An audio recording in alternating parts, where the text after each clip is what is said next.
major achievement of the last 20 years, starting in 1992 up to the present time. But magnetic electricity conservation, which leads to catastrophic outrage. All these conservation laws, they apply to closed systems, right? But galactic disks are not closed. They are open. They constantly exchange matter and magnetic fields with the surrounding media. Let's see in particular, magnetic electricity can be removed from the disk. This is the direct evidence of this. This is a numerical simulation that started it. It's a simulation of Mordecai McLeod. What is shown here is the gas density. Stratified galactic disk is here. And then there is an explosion of supernova stars, which releases large amount of energy. Obviously, if the explosion is strong enough, the gas will break through the disk, which is held together by the gravity, and discharge the whole gas to the heaven. This gas here, it is not the stellar matter, stellar plasma expanded. No, it's a heated interstellar gas. Therefore, if originally, before the explosion, there was a magnetic field here, this magnetic field would be carried away by this outflow. And this observational evidence of this blurry picture is the H1 observations of the Milky Way. H1 is neutral hydrogen. This is the galactic disk. You can see this higher density near the midplane. 0 is the galactic midplane, here latitude 0. And here the density of H1 is lower than elsewhere. It's exactly this breakthrough. The galactic poles are here. Well, where? It's just 2 degrees. It's very narrow strip along the galactic disk. So the galactic pole, North Pole, is somewhere there. So you can see it's direct evidence of such breakthroughs. And there are lots of, one of many pictures which I could have shown you. There is direct evidence for these outflows from galactic disks driven by supernovae. They are known as galactic fountains, or if the outflow is strong enough, vigorous enough, it drives a galactic wind, like a solar wind, where matter flows to infinity rather than returns back. So the result is that the galactic disks are similar to, it's like a cave, with a cool, dense layer of gas. And then as you move upwards, the temperature increases, and here, above the disk, there is a hot gas produced by supernovae here in the disk. And then, after about 1 billion years, 1 billion years, this gas cools down, condenses, and falls in the form of very cold and dense H1 clouds. So, if this gas, dilute, diffuse gas, has carried out magnetic field, when returning back, it cannot bring it back, because it returns back in a different phase, in a different form. So, this works as a valve which removes magnetic fields constantly from the disk out to the halo, even if there is a recycling of matter between the halo and the disk. Even then, it's a valve, like a Maxwell's demon, which pumps magnetic fields out from the disk. Let's now look at the numbers. The outflow of the hot gas through the surface, the velocity is of the order of 100 kilometers per second. Is the speed of sound in the hot gas of million degrees Kelvin, which is produced by supernova. It leaves the disk. It travels over 1 kiloparsec, it's a scale height of the disk, over about 10 million years. This time scale is relatively short on galactic, by galactic standards. It's about 1/8 over time in the universe. So we can, with reasonable approximation, to assume that magnetic field is frozen into this flow. With the lowest approximation, it will be fine. The hot gas covers about 30% of the disk surface, significant fraction. The relative density of this hot gas, which leaves the disk, is about 1% of the average density. And then now, let's think what will happen with magnetic field. So there is an outflow of the hot gas, but what leaves the disk is the gas which is very dilute.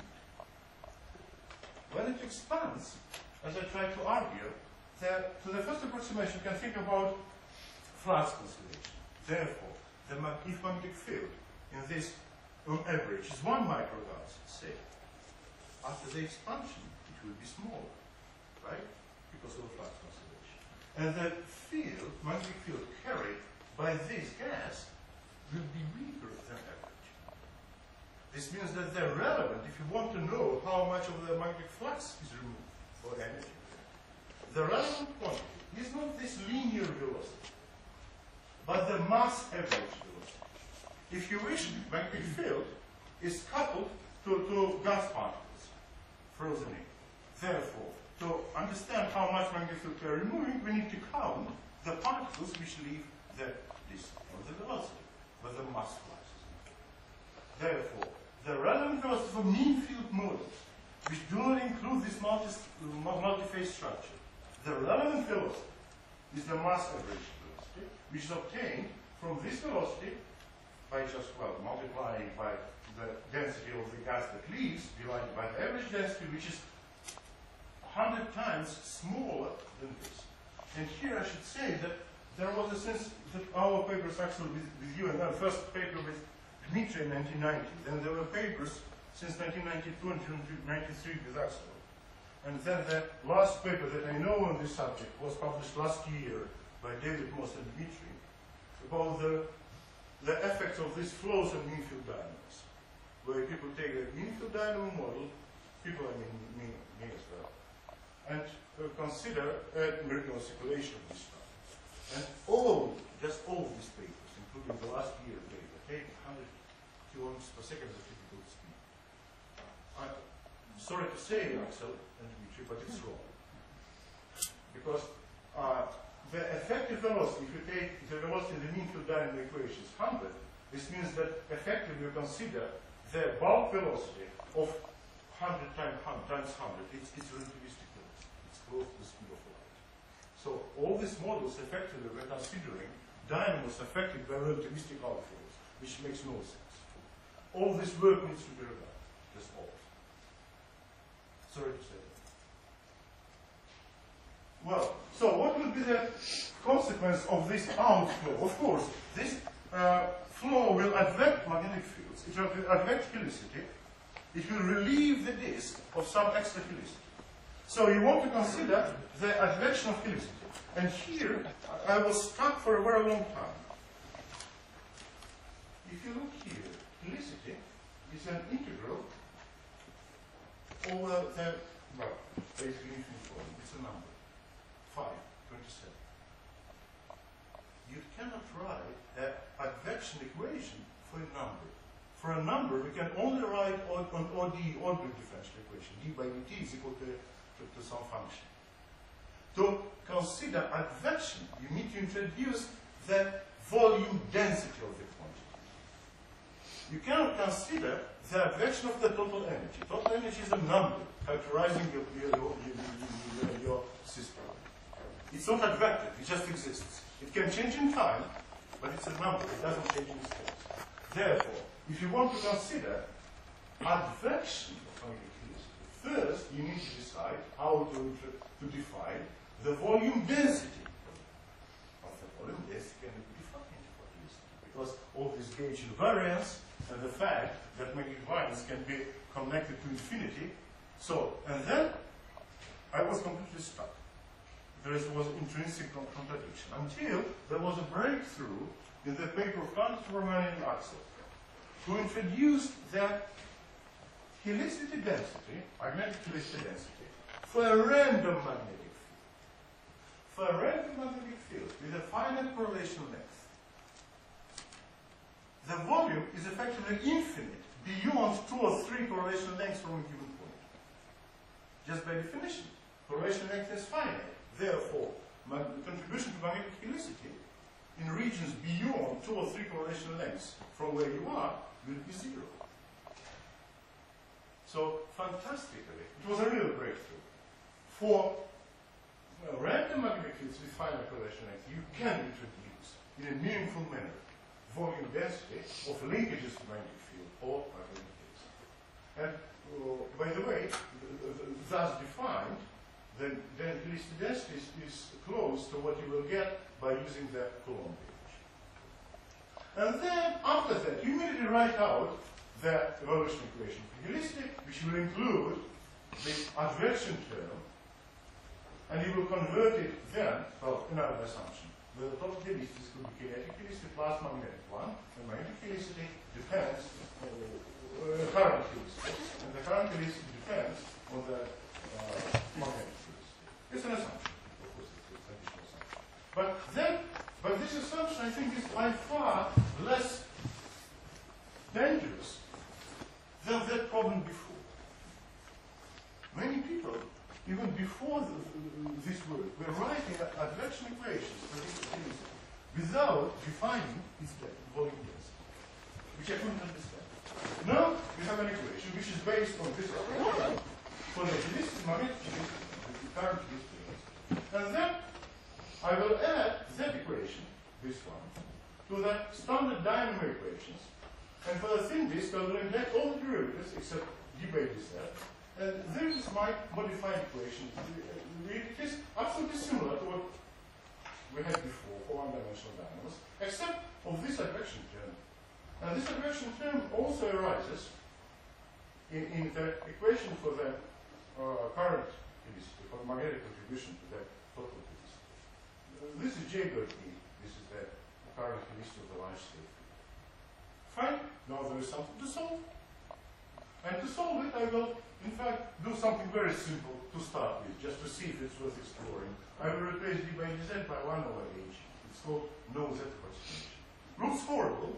Many students would be kicked out from the exam for solving differential equations that way. But it works here for a simple reason, because the solutions of the thin disk dynamo equations in a thin disk are very simple. If this is z, and with vacuum boundary conditions, this is the surface of the disk, then b phi just looks like this. Very simple function. And br is very similar. So both br and b phi can be very well approximated by a cosine, what? Pi z over h. If you differentiate this with respect to z, of course you will get 1 over h. With coefficient something like pi, but this is fine.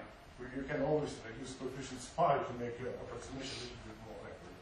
So it looks horrible, but you know, with these approximations, a student should be either kicked out from the exam if the student doesn't know what he or she is doing, or awarded the highest mark possible for using the best and simplest instrument. I think we deserve the highest mark. So the result is, now I replace all d by dz by 1 over h, I immediately get ordinary differential equations which are easy to integrate. So that without much effort, you get insight and you can into the problem and can understand if it's worth spending more time. So this is dependent on the magnetic field as a function of time for different values of the Reynolds number of the outflow. This light blue line corresponds to no outflow. Then magnetic field grows and then decays. This is catastrophic outpotential. The outflow magnetic field is dumped and the dynamo is severely quenched. Now, I start increasing the outflow speed, this dotted line, things get better. If I increase it even further, and look at the numbers, very small numbers, very relatively weak outflow is sufficient. Here, red line. Now, you have a steady state. As soon as there is an outflow, the dynamo starts weak. And then, of course, there are these very long period oscillations. It's very simple. But when you have alpha quenching, this first quenches dynamo action, magnetic field decreases. As soon as magnetic field has decreased, its helicity is decreased. Then it starts growing, and then it's quenched again, goes down, so it's a transitional state. I don't think these oscillations are of any importance for observations, unfortunately. Just because the period is so long, but it would be good for you to find out. Fine. So now, moreover, I can find the steady state magnetic field from this equation. d by dt is equal to 0, algebraic equations.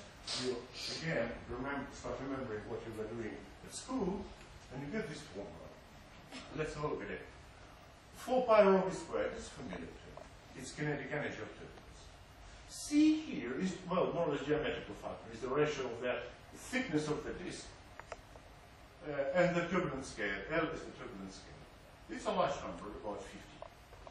Nearby critical minus 1. This comes from the bifurcation. It's a normal standard bifurcation.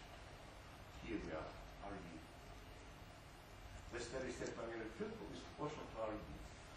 We kept this term just to show what will happen if you put RU equal to 0. You get 1 over Rm. Your magnetic field is Hausdorff equation. Gone. But as long as RU is from 0, you had a healthy magnetic field for the 1 microdards. And then we were slightly concerned with Axeland and Pandle and Charanius too, that this 1 microdards that you get from this order of quantity estimate is still slightly lower than a few microdards of observing galaxies. And then we added additional flux due to F1 Vishnak and Vishnak and Church flux, which few people understand, but many people use. And of course it helps. It makes your field stronger of the order of the partition. So the system seems to work. Worth exploring it further. So let's see what we can learn from it. What I like here is that now this formula has much deeper physical content than anything before. Let's see what is this content. So this is the formula of the previous slide, but now I just inserted RU. It was replaced by this expression in terms of turbulent magnetic diffusivity and UZ. This UZ depends on the star formation rate and other variables. This formula can be fruitfully compared to the observation. The best we had before was this formula with this order of quantity estimate, which was obtained from the balance of horizontal forces. So the assumption between this formula is that the galactic dynamos are regulated by helicity lines. If you don't remove too little helicity, enough helicity by UZ, magnetic field will be weak. So this formula relies on the assumption that magnetic helicity balance is the agent regulating the dynamo. But this may or may not be the case. Imagine that the system is optimal, and the helicity isn't the problem, which is removed as much or as little of it as needed. But then the band will be saturated because sooner or later the Lorentz force and Lorentz forces at the scale of the turbulent cell will be balanced. It is the traditional sort of this is the mechanism which I mentioned before, fold Nixon equation. Then you get a slightly different expression. And this formula is an order of quantity estimate. This is a result of calculation. So these are different elements. This is the result of calculation. And this is just an order of quantity estimate taken from almost thin air. But still, this is the best. This is always best. I was always reluctant to apply this formula seriously to galaxies, just because it's so poor physically. What we have here, the turbulent velocity is almost the same in all galaxies. Gas density, well, doesn't vary much from one galaxy to another. Omega, just one parameter, which differs strongly from one galaxy to another. So this formula was obviously too poor, obviously was lacking physics to consider it serious. This is a different business. Let's estimate this UZ for spiral galaxies. The outflows are driven by supernovae. The supernova frequency is proportional to SFR. SFR stands for star formation rate. I hate such notation, but what can I do? I'm a Christian of frequency. Then I can calculate the energy injection rate by supernovae. It's the energy injected by one supernova times their frequency, say per unit area. Let's think about per unit area. And then fraction Q of this energy will be converted into kinetic energy of the outflow. Sigma H is the surface density, I'm talking about unit areas, surface density of the gas. Tau is some relevant time scale. So the energy injection rate is the rate of supply of kinetic energy. As simple as that. And the relevant time scale, I think, I can understand, is that crossing time of the disk thickness divided by Vz. So I will have here Vz cubed, and I calculate estimate Vz when I will estimate the z, I calculate u by multiplying by the ratio of two gas densities. And this we can get. First, non-trivial dependence on density. And look at this, it's much weaker than expected. This squares equal to gas density in power 1/3. Not square root of density is very useful, but 1/6 power of density.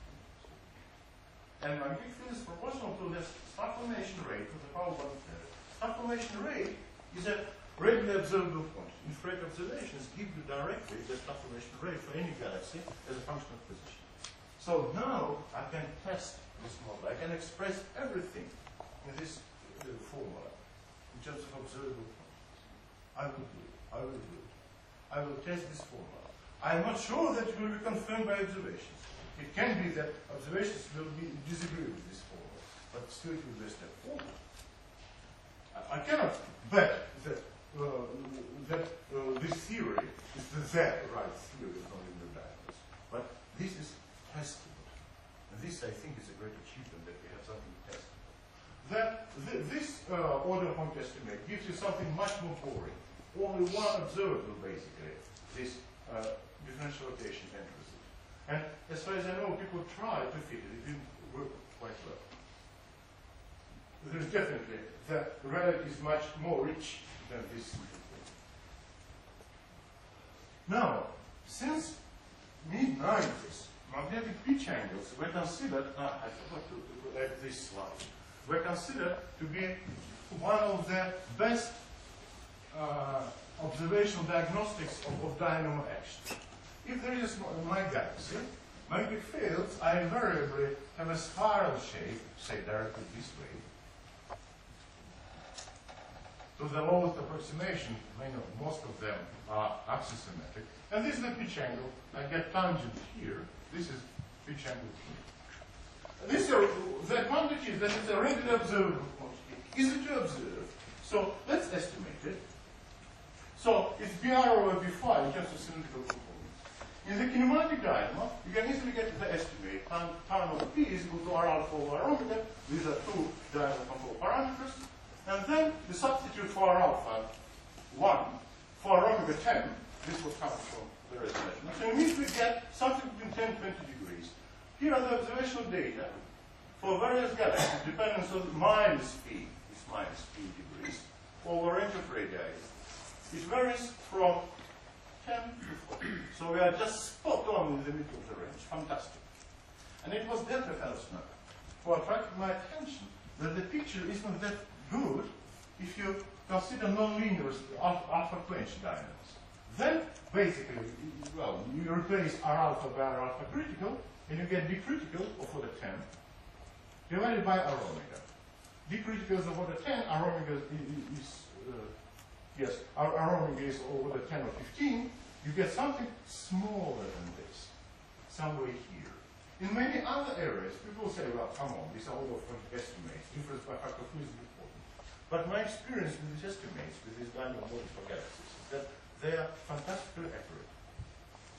For me, this disagreement by factor of 2 is significant.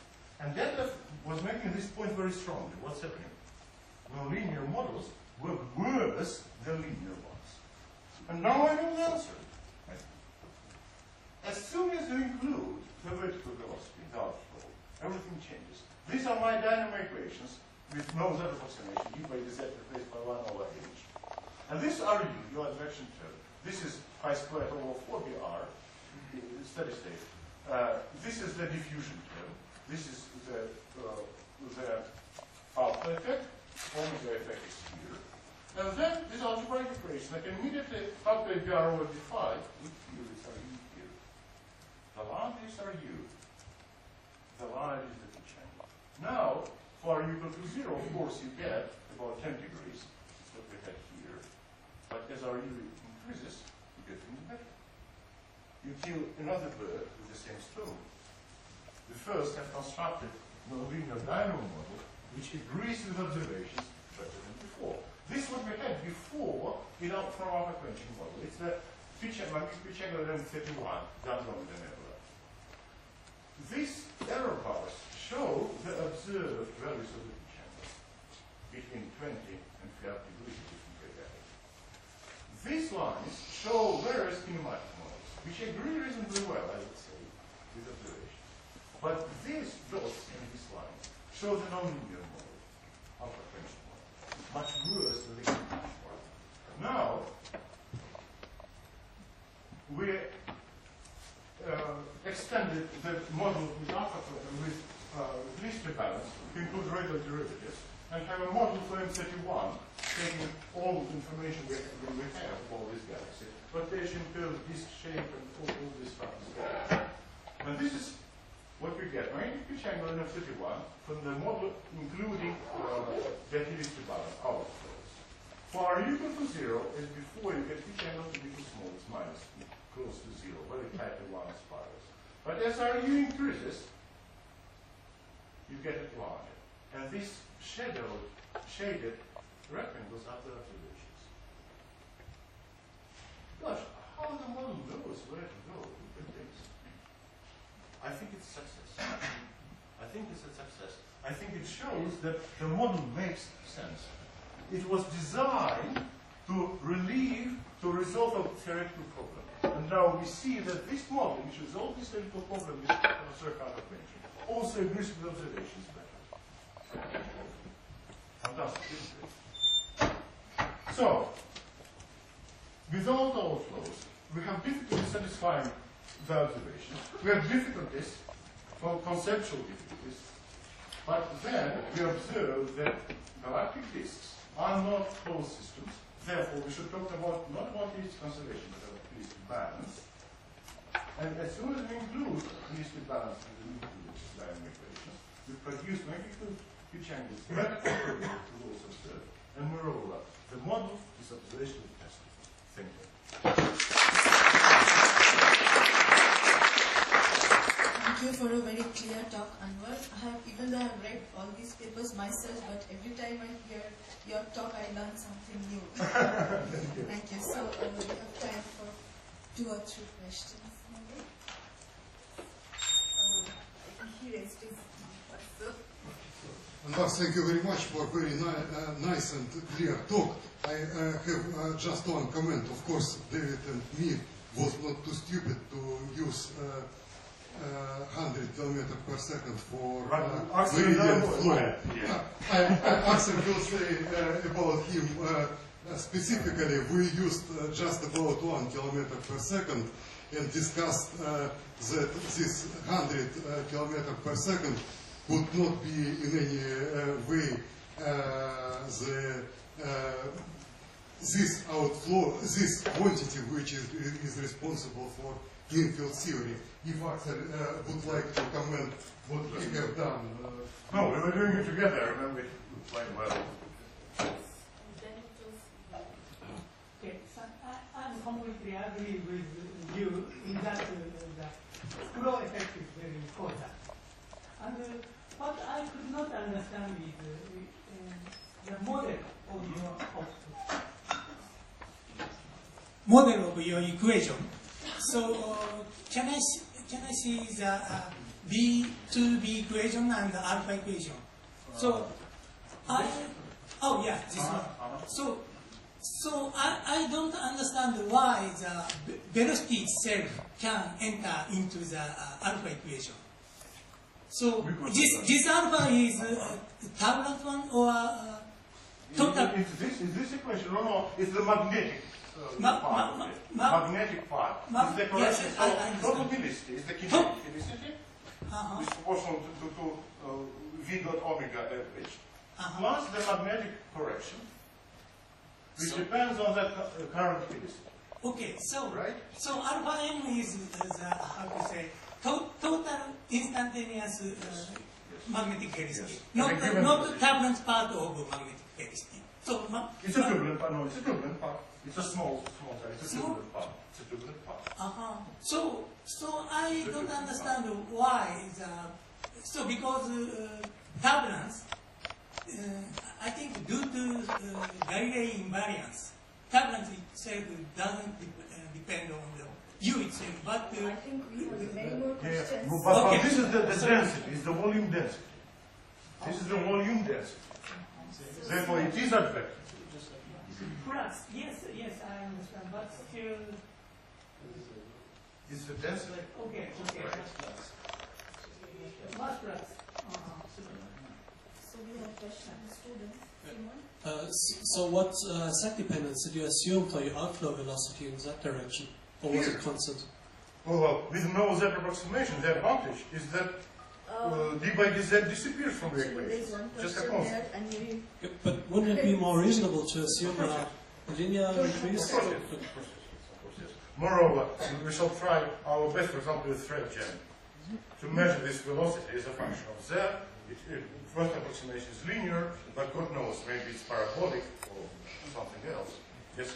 This is the simplest possible model. D by dz is replaced by ROH. Gone. So I'm free of all these headaches. yeah, I think you can give the mic to Aryan. Thanks for this talk. I unfortunately only had a chance to hear the last bit of it. The agreement with the pitch angles is striking, I find.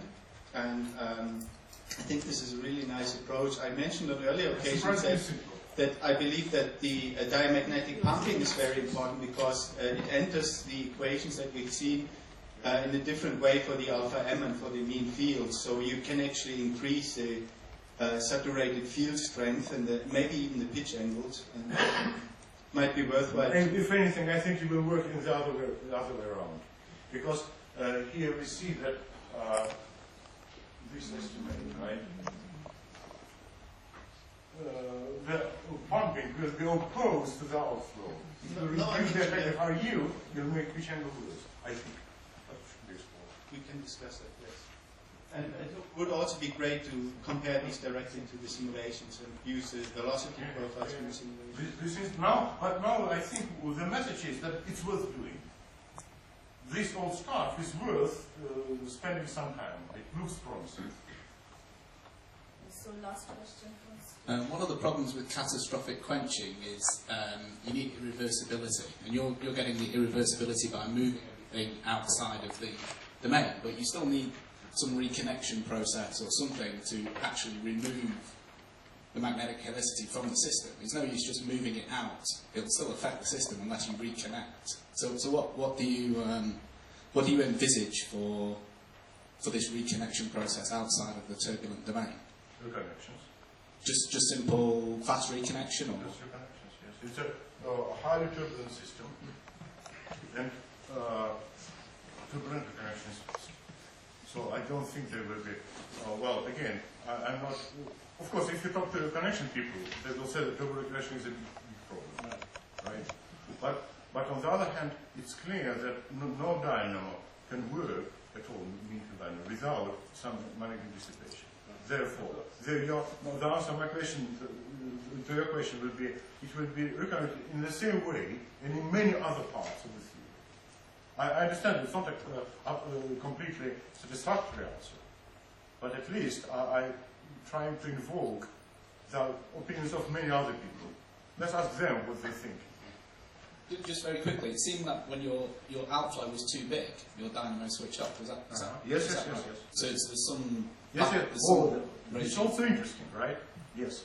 Of course, if you remove too much, you kill the animal. So if you remove too little, you choke the animal. So there is an optimum. This is fantastic. And there will be some galaxies which are close to optimum. There will be some which have too vigorous outflows, and others which have too weak outflows. It's all testable. Now, just give me money to have postdocs, and you will have chocolate with raspberries from this stuff. Okay, I'll put that in extra It's just resources, just people to do the work. Because it's all testable. And there are observational data to do it. Just manpower.